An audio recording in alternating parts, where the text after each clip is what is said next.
Buenas tardes a todos. El día de hoy vamos a analizar el Incoterms CPT. El CPT es un Incoterms que significa transporte pagado hasta, ¿sí?, el lugar de destino designado.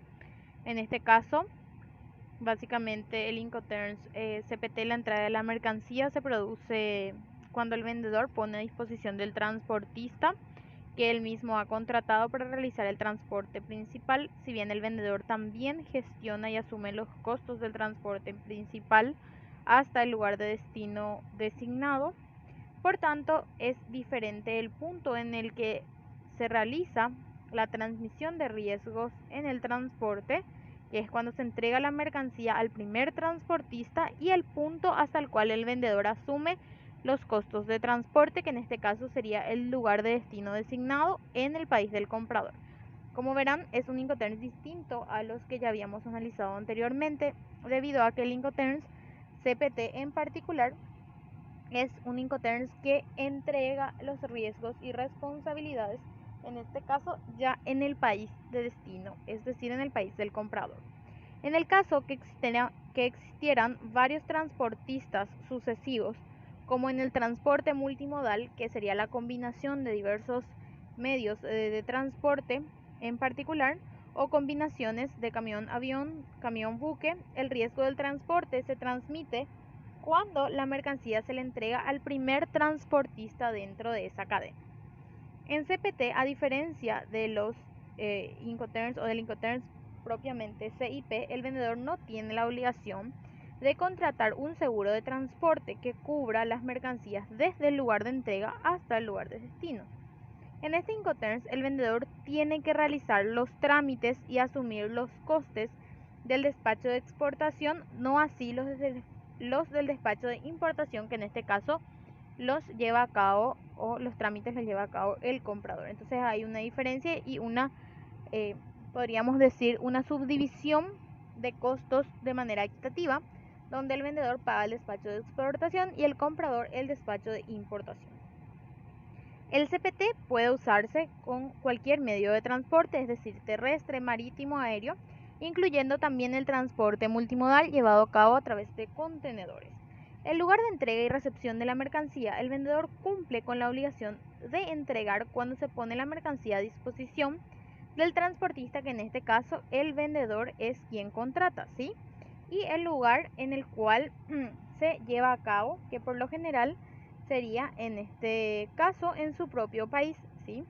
Si entre el vendedor y comprador no llegan a acordarse un lugar de entrega concretado, el vendedor podrá elegir el que mejor vaya consigo o que más le convenga, y la entrega debe hacerse en fecha o plazo acordado. Siempre es importante, como había mencionado en clases anteriores, que dentro del contrato de compra y venta se estipulen el lugar específico en el cual se va a realizar la entrega.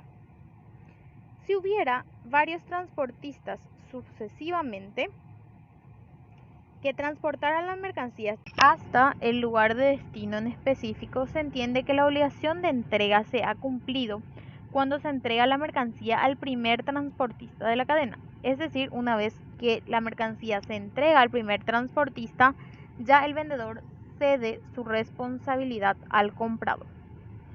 En cualquier caso, si las partes desean que la mercancía se entregue en un lugar posterior al de la entrega al primer transportista, deberán ponerse de acuerdo, especificando siempre en el contrato de compra y venta.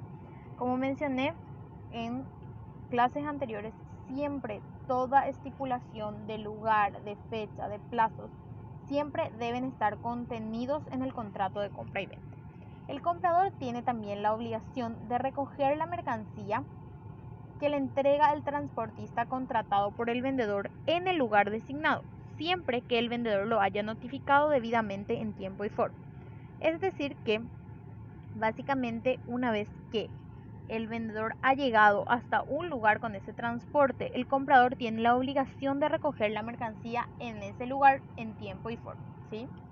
En cuanto a la situación de carga y descarga de la mercancía se entrega cargada en el medio de transporte del transportista que ha contratado el vendedor. Por lo tanto, todos los costos y riesgos o lo que concierne netamente a la descarga de esa mercancía ya en el lugar de destino son por cuenta del comprador. Es decir, la descarga en destino de ese medio de transporte, ¿sí?, lo lleva a cabo el comprador.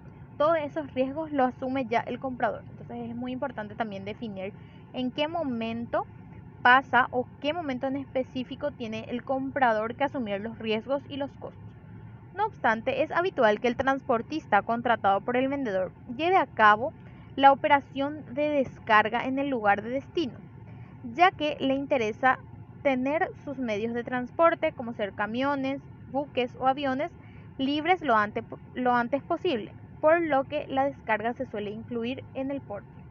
Es decir, que paga en este caso el vendedor, ¿sí? Es decir, por lo general acuerdan ya que el vendedor se encargue de la descarga a fin de que ya ese camión, ese buque o ese avión pueda retomar sus actividades normales. Es decir, que la descarga en el lugar de destino, salvo en el caso del transporte marítimo, se suele dar o se suele ser pagado netamente por el vendedor, aunque de acuerdo a las reglas de Incoterm sea por cuenta y riesgos del comprador en el caso en que acuerden el contrato de transporte, los costos de descarga sean por cuenta del vendedor. Este no podrá reclamar al comprador su devolución salvo que ambas partes así lo acuerden.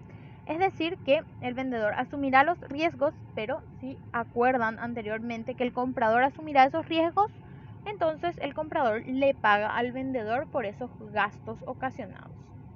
En cuanto al documento de entrega, el vendedor debe entregar al comprador el documento de transporte usual para el tipo de transporte que ha contratado. Normalmente se utiliza un conocimiento de embarque multimodal o también un documento de transporte como la carta aporte por carretera, CMR o CRT. También puede ser el conocimiento de embarque BL o el conocimiento de embarque aéreo AWB. O también podría ser la carta de aporte por ferrocarril SIM. Estos documentos suelen ser nominativos, es decir, que la mercancía se consigna a nombre de una persona o de una empresa. En el caso del conocimiento de embarque BL, también puede ser a la orden, de tal forma que en este caso el poseedor de la documentación original pueda transmitir la posesión de la mercancía a otra persona o empresa mediante endoso. Es decir, que la mercancía puede necesariamente venderse en esa travesía. ¿Está bien? Básicamente quiere decir eso. En cuanto al documento de transporte que sirve para justificar la entrega, debe cumplir los siguientes requisitos. Primeramente, incluir la mercancía objeto del contrato. También estar fechado dentro del plazo que se ha establecido para la carga o el embarque. Permitir también al comprador que reclame la entrega de la mercancía al transportista en el lugar de destino. Siempre que se acuerde entre las partes o que fuera una práctica comercial habitual, el documento de transporte debe permitir al comprador la venta de la mercancía a otro comprador durante el trayecto desde el lugar de entrega hasta el lugar de destino. A tal efecto, entonces, el documento debe ser negociable. Por ejemplo, un BL en el que el vendedor debe facilitar al comprador un juego completo de originales para que pueda realizar la venta. Justamente como mencioné anteriormente, básicamente sería que ese documento le permita al comprador poder vender o revender esa mercancía a lo largo de la travesía. Documentos de la operación, en este caso de exportación e importación, el vendedor tiene la obligación de suministrar al comprador los documentos que acompañan a la mercancía, como ser, por ejemplo, la factura comercial y el packing list. También el vendedor tiene que obtener todos los documentos necesarios para realizar el despacho de exportación, como ser certificados, licencias o autorizaciones necesarias para concretar el despacho de exportación. En cuanto a los documentos del transporte, sean la carta de aporte por carretera, el conocimiento de embarque BL o cualquier otro documento dependiendo del medio de transporte, debe obtenerlos el vendedor. El vendedor también está obligado a proporcionar al comprador cualquier información y ayudarle también así a obtener cualquier documento que sea necesario para realizar los trámites de importación en el país de destino, así como aquellos documentos relacionados con la seguridad del transporte de mercancía hasta el lugar de destino. El comprador debe abonar al vendedor los gastos que haya realizado para obtener estas informaciones y documentos. Es decir, como en los Incoterms anteriores, el vendedor en este caso puede o debe necesariamente ayudarle al comprador a obtener toda la documentación necesaria para que esa mercancía llegue y pueda hacer su despacho de importación. Pero también el comprador tiene la obligación de pagarle al vendedor por cada uno de esos trámites lo que considere pertinente, o en este caso lo que el vendedor gastó. Bueno, entonces así también, si las partes lo acuerdan o si fuera práctica habitual, los documentos del vendedor también en este Incoterms pueden ser básicamente o pueden ser suministrados básicamente por la vía electrónica. En cuanto a la contratación del transporte, es el vendedor el que debe contratar el transporte hasta el lugar de entrega, que en este caso ya es en el país del comprador, es decir, en el país de destino. Para la contratación del transporte, el vendedor elegirá una ruta usual entre ambos lugares, así como un medio de transporte que sea adecuado para el tipo de mercancía que se transporta. Cada mercancía está básicamente diseñada para un medio de transporte, o mejor dicho, el medio de transporte está diseñado para contener en sí un tipo de carga en específico. Entonces, siempre se debe tener en cuenta ese tipo de cuestiones a la hora de seleccionar el medio de transporte. En cuanto a la transmisión de riesgos en el transporte, el riesgo en el transporte de la mercancía se transmite una vez que ésta se ha entregado al transportista, ¿sí?, contratado para el transporte hasta el lugar de destino designado. Si hubiera varios transportistas, como dijimos anteriormente, que podrían participar de esa operación de transporte de mercancías, el riesgo se transfiere una vez que la mercancía ha sido entregada al primer transportista dentro de esa cadena.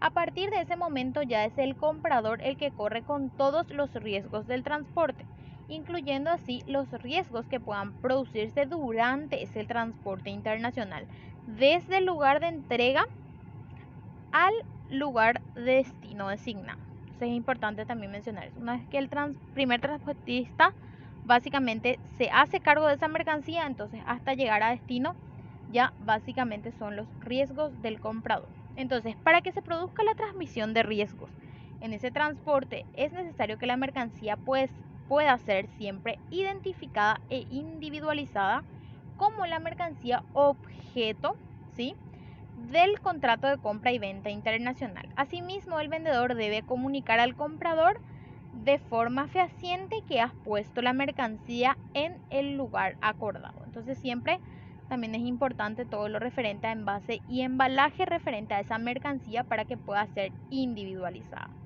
En cuanto al contrato de seguro, ninguna de las partes tiene una obligación ante la otra para contratar una póliza de seguro de transporte. No obstante, es aconsejable que el vendedor o el comprador contraten un seguro de transporte. En este sentido, ambas partes están obligadas a suministrar a la otra parte, a petición de ella, toda la información necesaria para que pudiera contratar ese seguro de transporte. Si el comprador desea que la mercancía viaje hasta el lugar de destino cubierta con un seguro de transporte, debe contratar él mismo el seguro o utilizar el Incoterms SIF, que es el equivalente al CFR, pero en este caso con un seguro de transporte contratado por el vendedor y cuyo beneficiario es el comprador. Cuanto a la inspección de la mercancía en el país de origen, los costos de cualquier inspección obligatoria de la mercancía previa al embarque son por cuenta del comprador, excepto si las inspecciones o la inspección en específico es exigida por normativas o instituciones del país del vendedor, en cuyo caso el vendedor se debe de hacer cargo de esa inspección de mercancía previa al embarque. En cuanto a los despachos aduaneros de exportación e importación, todos los trámites, costos e impuestos del despacho aduanero de exportación son por cuenta del vendedor y todos los trámites, costos o impuestos del despacho aduanero de importación son por cuenta del comprador. Como había mencionado anteriormente, existe entonces una repartición equitativa en cuanto a el pago de los despachos, ya que el despacho de exportación es realizado por el vendedor y el despacho de importación por el comprador. En cuanto a los repartos o al reparto de costes entre el comprador y el vendedor debe asumir los siguientes costos de la operación, como ser el embalaje, la verificación y el marcado de la mercancía, También la carga de la mercancía en el primer medio de transporte y el transporte interior hasta el lugar de entrega, que puede ser una terminal, un puerto o un aeropuerto en el país del vendedor. Todos los trámites, costos e impuestos del despacho aduanero de exportación. También los costes de salida, como ser embalaje, manipulación, carga en la terminal, puerto o aeropuerto del país del vendedor, y también el transporte principal hasta el país de destino. En este caso sería el primer Incoterms que analizamos, en el cual el vendedor se encarga del pago del transporte principal. En este caso, los costos de operación relacionados con el comprador son el seguro de transporte si se contrata, los costes de llegada, como ser descarga, manipulación, almacenaje en la terminal, puerto o aeropuerto en el país del comprador. Se excluyen los costos de descarga cuando sean por cuenta del vendedor según el contrato de transporte. Como había mencionado anteriormente, existe una posibilidad de que el vendedor realice la descarga en el lugar de destino, por lo cual este costo lo incurriría el vendedor y no el comprador. En caso de no llegar a ese acuerdo, el comprador debe necesariamente pagar todo lo referente a la descarga del medio de transporte. En cuanto a los trámites, costos e impuestos del despacho aduanero de importación son también por cuenta del comprador, y los trámites y el transporte interior desde la terminal, puerto o aeropuerto hasta las instalaciones, como ser fábrica o almacenes del comprador. También la descarga de la mercancía en las instalaciones del comprador corren por cuenta del mismo. En cuanto a los medios de pago, decimos que el Incoterms CPT se puede utilizar tanto con medios de pago simples como también con medios de pago documentarios. No obstante, si la mercancía tiene cierto valor, normalmente el crédito documentario se exigirá que vaya cubierta por un seguro de transporte. En este caso deberá usarse SIP, que es un equivalente al CPT, pero con un seguro de transporte contratado por el vendedor a favor del comprador.